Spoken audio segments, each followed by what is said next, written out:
Hi everybody, so you might notice that my background is different. That's because I have moved into my new apartment. And I'm sorry if the lighting and everything is weird. I'm still trying to figure out the best places to film, and there's nothing on the walls or anything, so I'm sure my background is looking very dull right now. But I wanted to go ahead and sit down and film this video because I did some shopping and I picked up some new books, so this is going to be a book haul. For me, nothing makes me feel more at home, especially in a new place, than having some new colorful and bright books to look forward to reading. So I went out and picked up 7 new books, and I'm just going to go ahead and jump right into it. Reading is probably my favorite hobby of all time, and I pretty much read absolutely any genre, so I picked up a little bit of everything and I can't wait to share them with you guys. So the first book I have here is Swear by Nina Malkin, and this is the sequel to Swoon. I don't know how many of you have read it. It's not a book that I've heard very much talk about, but I really loved Swoon when I read it. I thought it had an amazing ending, and the way that the author ended it, I thought that Swoon was going to be sort of a standalone book, but then I heard that she was coming out with a sequel, so I picked it up. I didn't even know that this book was out. I think it's been out for a while, but I picked it up. First off, I love the cover art. It's gorgeous. And cover art's something that I'm very drawn to when it comes to books. I'll be less inclined to read a book if I don't like the cover. And I always get a hard copy of a book. I don't have a e-reader or anything like that because for me it just doesn't feel like reading. So everything I'm going to show you is going to be a hard copy. But I can't wait to read this book. For those of you who haven't read Swoon, I highly recommend you pick it up. It's a great book. And it's just about this girl who moves to a new town to sort of get away from a tragedy that happened in her past, and her cousin end up unknowingly bringing a spirit back from the dead, and it's about how her and the spirit interact and what he wants to do to bring vengeance on the town. And the sequel is just going to obviously continue their story. So I cannot wait to start reading this. I'm really excited. The second book I have is The Casual Vacancy by J.K. Rowling. I've been a J.K. Rowling fan since the first Harry Potter book came out. I read it when I was 11, and I've been reading her books ever since, and this is her first novel for adults. I cannot wait to get into this. J.K. Rowling's writing is so good and so full of detail, and she just knows how to instantly pull a reader into her world. Her writing is just phenomenal, so I cannot wait to start reading this book. To be honest, I'm not entirely sure what it's about. I guess we'll see, and I cannot wait to read this book. I know J.K. Rowling also put out another adult series under a pen name, but I wanted to read this one first because it sounded really good. The next book I have here is one I think that most people would probably find kind of strange, and I don't really think it's for everybody. It's Japan Made Easy by Boye, Lafayette, Mente. And Japan is a subject I'm very interested in. I'm in college, as most of you know, and my major is International Asian Studies, and I actually am getting a minor in Japanese. So Japan is a subject I read many books about, and I feel like even though sometimes the material kind of overlaps between all the books I read, it's always in a different way. So I picked this book up because it's just supposed to be a really short sort of guide to the basics of traveling and living abroad in Japan. It sort of goes through and tells you the big festivals and how to travel on the railways, how to use chopsticks the proper way.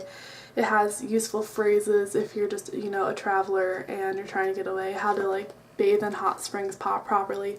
So this for me is really interesting, but I'm sure this book's not for everybody. But I really like this kind of stuff, so I'm looking forward to reading this. Next I have Dance of Shadows by Yelena Black. And this was sort of just a random grab on my part. I was instantly drawn to it because I have done ballet my whole life, and so anything sort of about that instantly draws me in. And this one also has sort of a paranormal twist to it. It sounds like the main character's sister went to a big fancy ballet studio and something ended up happening to her and she disappeared, and so now her sister got accepted to the same academy and is trying to figure out what happened to her sister. So on top of it being about ballet, it's also paranormally or supernaturally related, and I really like those kind of books.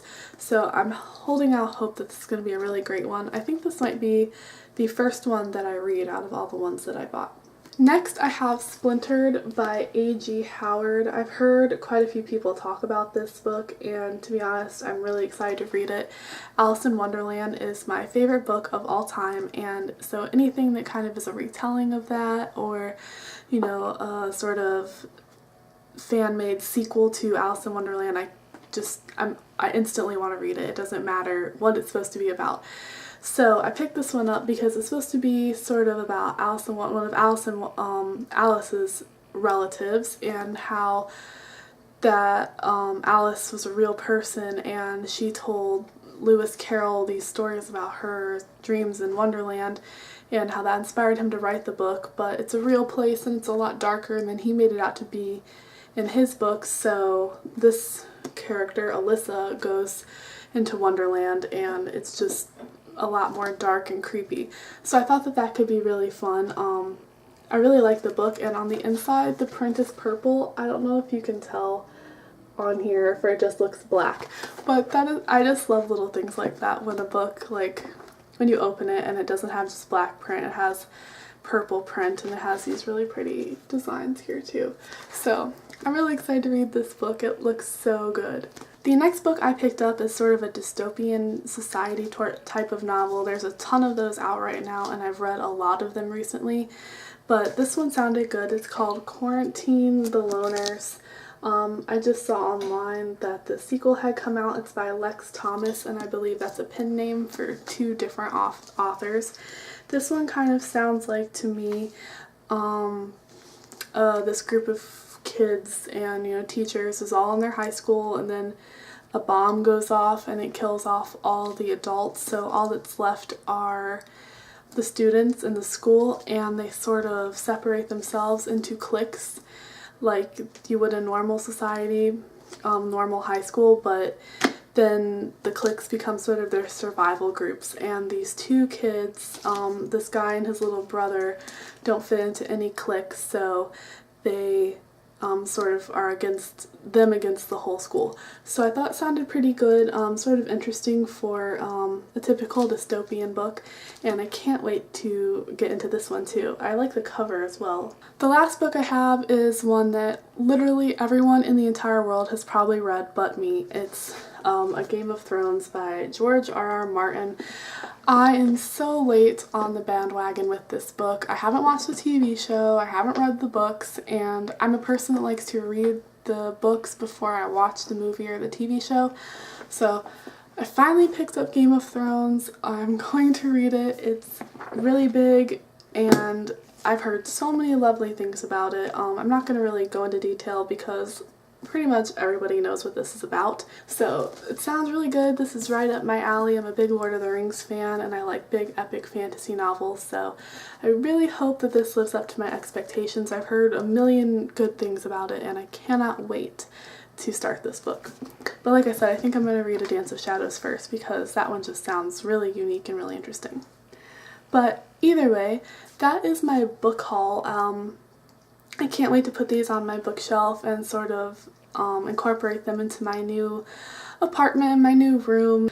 And like I said, I'm still going to kind of work on my lighting, and next time you see me I'll probably have some stuff up on the walls so it won't be so plain in here. Leave me a comment down below if there's something you'd like to see, maybe a bedroom tour or something else like that related to my new apartment.